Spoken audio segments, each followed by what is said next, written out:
আমাদের এখানে গত কয়েকদিন ধরে কীর্তন চলছিল। তো বাড়িতে নিরামিষ সমস্ত কিছুই রান্না হচ্ছিল। যার জন্য মা বলল, "সকালের লুচিটা তুই বানা।" কিন্তু বানাতে গিয়ে দেখি গ্যাস ফুরিয়ে গেছে, তাই অগত্যা উনুনেই কাজ সারতে হলো। আর এত গরম পড়েছে এখন কি বলবো।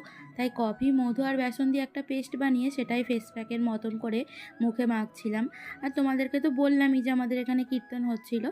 তো তার কিছুটা অংশ না আমি তোমাদের সাথেও শেয়ার করলাম। রাধে রাধে রাধে রাধে রাধে বর্ষানি রাধে রাধে রাধে রাধে রাধে রাধে রাধে বর্ষানি রাধে রাধে।